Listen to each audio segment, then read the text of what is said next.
Lebaran 3 tahun yang lalu, hari kedua, biasanya saya melakukan open house. Ketika tamu saudara sudah beranjak pulang, menjelang sore di rumah kedatangan Yahya. Dia bisa dikatakan anak angkat saya, atau bisa dikatakan adik angkat saya statusnya. Tapi apapun istilahnya, hubungan kami sangat dekat. Dia adalah orang yang saya kenal 20 tahun yang lalu, di usianya sekitar 12 tahunan, waktu awal pertemuan. Waktu terasa singkat, karena mungkin saya tidak berjumpa dengannya sejak 7-8 tahun yang lalu. Tahu-tahu dia sudah menikah, memiliki anak, mempunyai rumah, mempunyai kendaraan. Luar biasa perjalanan hidupnya. Sewaktu dia menceritakan kehidupannya 8 tahun terakhir ini. Sekarang dia memiliki usaha karaoke keluarga. Satu di Depok, satu di Tangerang. Rukonya dia beli dengan menyicil. Dan dalam waktu dekat katanya dia sudah melunasinya. Ini semua didapati dari bisnis karaoke keluarga. Katanya 10 tahun yang lalu sejak dia keluar dari panti yatim Rumah Yatim Indonesia, dia bekerja di karaoke keluarga Naf-Naf di Kelapa Gading. Mungkin karena dia memiliki tugas sebagai muazin, sebagai marbot masjid, kami membuat suaranya terlatih indah. Sehingga katanya pada saat di karaoke dulu banyak keluarga-keluarga langganannya minta dilayani dan ditemani bernyanyi. Wajahnya yang ganteng, bersih, dan luar biasa santun merupakan salah satu bekal suksesnya. Hingga suatu saat Yahya bertemu dengan sebuah keluarga yang suka dengannya dan jatuh cinta pada dirinya. Dan sejak 5 tahun yang lalu dia dipercaya serta dimodali dengan mendapatkan bagi hasil usaha karaoke keluarga yang mereka bangun di daerah Depok. Sejak 3 tahun yang lalu, dengan hasil tabungannya, dia memberanikan diri membeli ruko secara menyicil dan membangun usaha karaoke. Kebetulan yang memberi kredit adalah seorang kepala cabang bank dekat Depok yang menjadi langganannya. Keluarga pejabat bank itu setiap minggu pasti menyempatkan berkaraoke dan berteman baik, bahkan menjadi mitra karaokenya. Bisnis karaoke yang dia bangun sendiri di daerah Tangerang, dan ruko inilah yang sebentar lagi lunas dimiliki penuh oleh Yahya. Sebuah cerita perjuangan hidup yang manis sekali didengar pada saat dia menceritakan sambil memangku putri pertamanya. Hari itu, Lebaran di rumah kami menjadi meriah dengan datangnya Yahya beserta istri dan putrinya. Tanpa malu-malu, mereka bernyanyi menggunakan karaoke di tengah rumah saya yang sederhana. Ketika mereka sudah pamit pulang, anak saya paling kecil Malkia berkata, "Yah, siapa sih Om Yahya ini? Apa sih sejarahnya?" Mendengar pertanyaan si bungsu ini, saya mulai mengingat kembali sejarah awal perkenalan saya dengan Yahya. Dulu,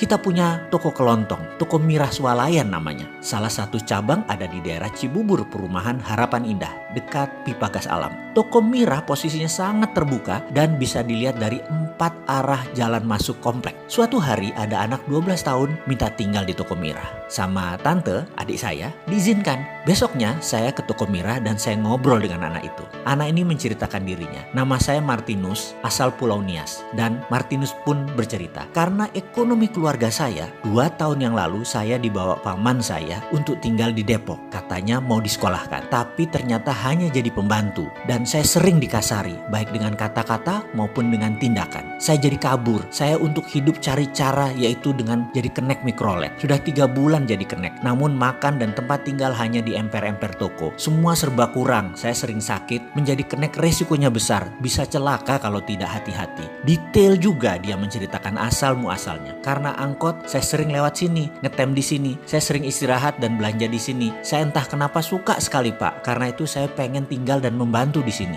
Saya kemudian berkata, "Oke, kamu masih kecil, mau jadi penjaga toko di sini. Kamu harus rajin, mau belajar dan disiplin. Itu syaratnya. Kamu dapat makan, tinggal di toko ini, dan kamu akan saya sekolahkan, melanjutkan pendidikan kamu. Tapi kamu tidak digaji ya, paham kamu?" Martinus mengangguk. "Oh iya, apa agama kamu?" tanya saya. "Saya Kristen, Pak," katanya. "Oke, baik. Itu 1 kilometer dari toko ini ada gereja HKBP. Kamu harus rajin ibadah ya," sambil saya tunjukkan lokasi gereja tersebut. Lusanya, saya mencari sekolah buat Martinus. SD negeri menolaknya karena dokumen tidak lengkap. Lalu saya bawa ke sekolah Kristen sekitar Cibubur. Ada 3 sekolah Kristen di sana. Semua juga menolak dengan alasan tidak ada dokumen. Saya mencoba meyakinkan bahwa anak ini dokumen sekolahnya hilang di kampungnya di Pulau Nias. Karena bencana banjir 2 tahun yang lalu, dokumen tersebut hanyut. Kalau harus pulang ke Nias, menyiapkan akan lama dan mahal. Bisakah ini semua menyusul? Dan fotokopi terdekat itu di Medan sana. Demikian saya membesar-besarkan supaya prihatin, jatuh hati pengurus sekolah tersebut. Tetap ditolak. Saya benar-benar senewan. Bahkan saya berargumen, "Ini anak terima saja deh atas nama agama Anda, agama Kristen, atas nama kemanusiaan. Toh semua semua biaya saya yang nanggung. Saya berargumen, turun kelas juga nggak apa-apa. Anda sekolah swasta kan bisa lakukan itu, bener kan? Demikian saya mencoba menekan. Waduh, nggak goyang tuh mereka. Saya ulangi lagi, Pak, atas nama agama Anda, mohon anak ini diterima. Saya yang Islam, nggak peduli anak ini agamanya apa, pokoknya saya harus sekolahkan dan ini tanggungan saya. Tetap tidak diterima di ketiganya. Yowes, cikar kanan vaya kondios, kita cari yang lain, itu kata saya. Ya toh, saya ambil gampangnya saja. Yang penting saya sudah mengungkapkan isi hati saya, isi hati Martinus. Saya lihat anak itu tertunduk lesu. Seharian 3 sekolah jawabannya sama. Lalu saya bilang pada Martinus, itulah kehidupan Martinus. Kamu kecewa? Kamu sakit? Ya, penderitaan itu kalau dirasakan, ya pasti sakit. Tapi kalau dinikmati dan disyukuri, pasti nikmat dan berbuah hikmah. Sabar ya nak, oke, kamu saya bawa ke pesantren Cilodong, mau nggak? Dia mengangguk dan berkata, yang penting bisa sekolah Pak. Nah gitu dong, itu namanya semangat, jawab saya. Saya bawa ke Ustadz Usman Palese, sahabat dan guru saya yang sudah lama saya kenal. Beliau dari pesantren Hidayatullah. Saya juga di Balikpapan dulu. Beliau salah satu pendiri pondok yatim Hidayatullah Balikpapan. Ketika bertemu saya ceritakan asal muasal Martinus dan Pak Ustadz Usman Palese berkata, tangan kami terbuka buat siapapun. Ada ilmu umum di sini yang kamu bisa ikuti, ada ilmu diniyah agama yang kamu boleh ikut, boleh juga tidak. Alhamdulillah Pak Ustadz mau menerima. Sejak saat itu Martinus sekolah pagi, siang bekerja dan tinggal di Toko Mirah. 4 tahun kemudian